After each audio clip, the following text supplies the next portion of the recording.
Hello and welcome to the CNBC TV 18 EBIX Cash Studio. I'm Sumaira Abdi and you're watching MF Corner. Today we are talking about foreign-focused funds and what to do with them. Mohit Gang, CEO and co-founder at Moneyfront, and Prableen Bajpai, founder of FinFix Research, join in. But first, let me just explain the story so far. So on the 30th of January, the Association of Mutual Funds of India sent out an advisory to all asset management companies to stop fresh purchases of stocks overseas because the industry-wide limit of $7 billion had been hit. Now, what does this mean? That all mutual funds combined could invest up to $7 billion in buying foreign stocks for their schemes. And the various funds now had reached this cap collectively. So to continue to keep buying, they have now petitioned the Reserve Bank to increase this limit upwards, but we're still waiting for any announcement on that front. In the meantime, nearly 50 schemes across 14 AMCs which had foreign mandates have stopped taking in fresh money. In fact, 2 have even stopped existing SIPs. So let's understand the fate of these schemes and their investors. And with us, we have Mohit Gang and Prableen Bajpai. So thank you very much to both of you for joining in. So let me begin first with, to just talk about how does this really work, right? Mohit, how does the Reserve Bank decide what the limit should be? And therefore, how soon do you think we can hear about this revision? Hey, hi, Sumaira. Good afternoon. Always a pleasure to be on your show. So I think India has never been a fully convertible currency on the capital account, right? It was only after the Tarapur committee set out some limits and gave its recommendations that India became a partially convertible country when it comes to capital account. Technically, so what it means effectively is that Indian currency is not transferable, or you can't move Indian currency outside. Neither can foreign investors come and exit at their will, and neither can nor can Indian investors go out and invest into capital assets, which means invest into stock markets, fixed asset, real estate, and everything. It is controlled and governed by RBI. So even at an individual level, there is an LRS limit of 250,000 every financial year, which RBI keeps revising from time and again. And for mutual fund industry, in 2008, they set a limit of $7 billion. At that point in time, it was a big limit, almost like in today's terms, almost 52,000 odd crore kind of a limit.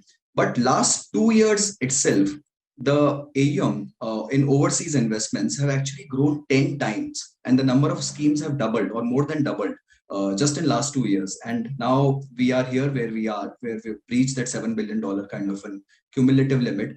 But it's not an easy call by RBI, Sumaira. To be very honest, everyone thinks it can be done in a quick jiffy, but it's not, because there are many variables to it. US yields have been going up.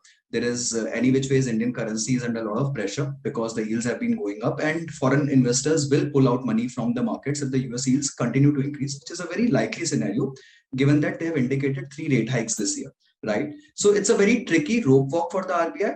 I'm sure the limits will be revised pretty soon, but it won't be coming without any conditions or without any binding clauses. My sense is it will be a calculated move by the RBI. Okay. Prableen, is there a fear that this limit may not be increased, or that this limit may not be increased soon enough? And realistically speaking, how much should be the limit currently? Hi, Sumaira.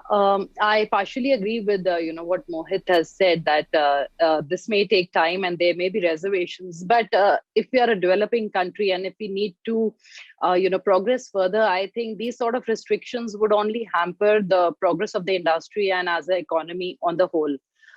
If I like to draw a parallel to, let's say, how LRS has worked in the past, I think, because that can give us a background of how probably limits can work here.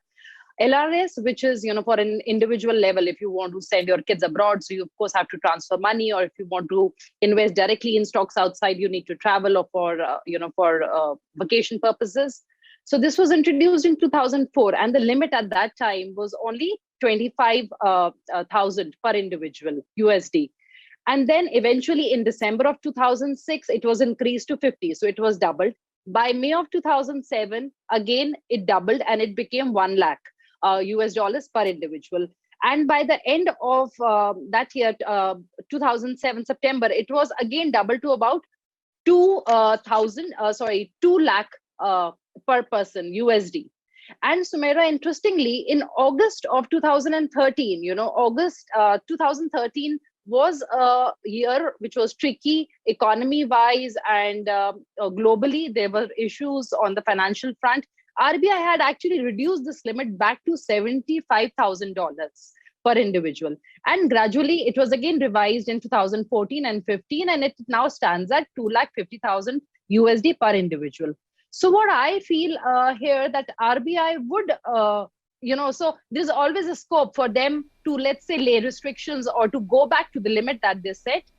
Now the 7 billion that was set up in 2008, I think it was really progressive from that time period. But if we see today, I think RBI should and will eventually increase it. I don't see much reservations there, because if we see the US, globally the trend, US funds themselves are investing in India, and the AUM of those funds, and I'm only talking about the ETFs, is about $8 billion US. And the corpus that they have in Chinese, ETFs and direct stocks through ETFs is about 30 billion. So I feel that this would be revised, and given the trend how the industry has moved, when this was set at 8 billion, Sumaira, interestingly, there are only 8 schemes which are 14 years old, and the AUM was barely 29. Is now at 29 million for those 8 schemes. So it was definitely less than half at that time. Yeah, and there's no doubt that, as of current standing is grossly inadequate. Mohit, you spoke earlier that, if a limit is increased, there might be some conditions that go with it. I mean, can you explain what that might be? Also, what is a realistic limit for today?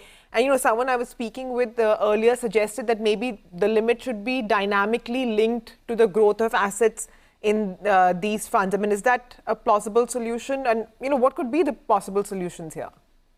Yeah, look, so honestly, I think the limit when it was set was a point of time limit, which was you can't breach this quota of 7 billion, and 1 billion was set up for ETFs. And within that, there are sub limits. So which is you have a $600 million limit per fund house, and within the ETF also you have a sub limit, right? So RBI has done that, but I think what you're suggesting makes immense amount of sense to make it a dynamic limit, or make it a financial year kind of a limit, which is linked to some underlying parameter. Now that parameter could be the overall as an overall percentage of the mutual fund AUM. Right. So if you have a 35 lakh thousand crore industry or 37 lakh thousand crore industry, this could be the percentage which could be held in international or overseas stocks, and so on and so forth, basically. And I also believe that this time it won't be like a simple straightforward revision of the limits. It will come with in a more dynamic fashion. Ideally it should, because after a long while this will get tackled, and perhaps RBI is also taking time because they might just want to set up a dynamic formula to keep revising this from time to time. Probably, would an annual review work? Annual might be too soon, I feel, Sumaira. But yes, I think a review has to be there. So maybe once in every 2 years it can be done. I think that would definitely make sense, because I think at this stage, at this point in time, RBI can increase, or whatever they decide, they can increase it, and then they can probably ask for a yearly recommendation, let's say from SEBI and AMFI, and then probably work on it. So they may not revise it, but they can definitely have a recommendation, I think, coming in from SEBI and AMFI, who would be tracking these numbers much more closely. Okay. But yes, as we move forward, I think a revision of the limits would be required. And even now, when, per fund house it's at 1 billion, and we have almost 40 plus fund houses. So even if they want to use their own limit, basically we are only catering to that 7 billion for 7 fund houses. So definitely a review of this is required, All right. So far we have discussed the bigger picture about, what is the limit, why is it there, how can it be increased, how soon. Up next, we'll talk about, what an investor should do. There are many investors. I mean, this is a category which has been growing, in popularity. So what should those investors do? Should you hold off your SIPs, till the time that the limit is increased. What is the solution for investors? Mohit and Prableen will talk about that when we return. Stay tuned.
Hi, welcome back. We're talking about what investors should do with their foreign-focused funds. With us, we have Mohit Gant, CEO and co-founder at Moneyfront, and Prableen Bajpai, founder of FinFix Research.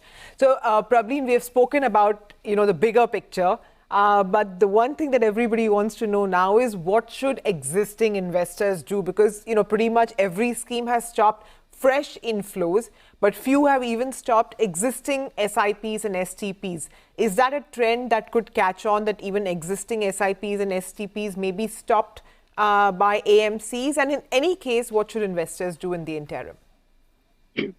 Sumera, if we are looking at the overall AUM only in the international funds, be it FOFs or active funds as the underlying funds, whatever format we have, the overall AUM works out to be approximately 45,760 crores as on the latest data that I saw. And if we are converting this, so obviously this is a plus 6 billion. Plus, we also have so many schemes which have partial mandate to invest outside. So of course, we are on the verge of reaching the limit of 7 billion.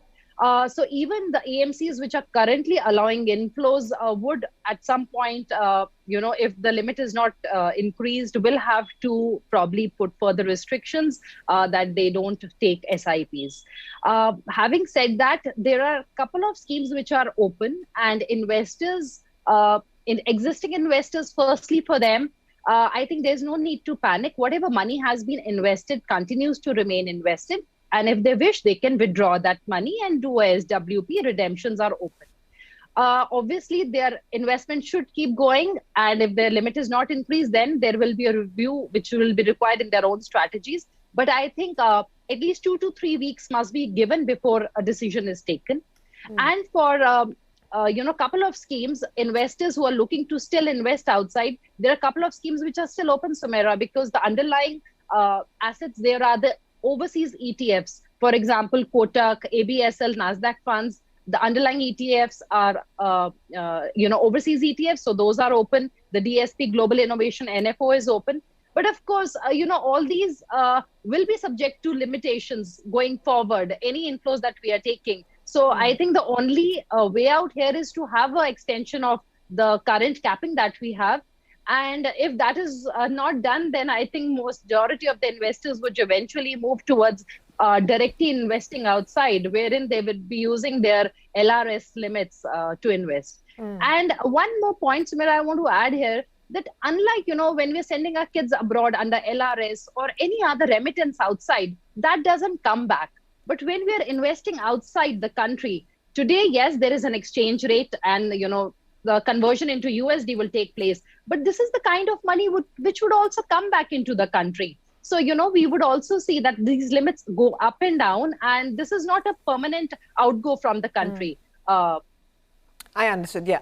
Mohit, how long before investors' patience starts running thin, and do you expect that existing SIPs, STPs how long? Is it like 1 month, 2 months before AMCs will have to stop even the existing SIPs, STPs? How long and painful can this wait be? So, look, Sumaira, from what I understand, typically AMCs who are collecting funds and continuing the SIP and STP mechanism, what they are primarily going to do is they're going to park it in debt or park it into cash or TREPS, basically, because they can't any which ways invest overseas. So they won't be buying or purchasing any more fresh equity which is held outside of India, right? So investors who are investing will have to be cognizant of the fact that their existing portfolios continue, their existing holdings which they are having, the underlying stocks which they hold by virtue of having those schemes will continue, and those allocations will continue to work for them.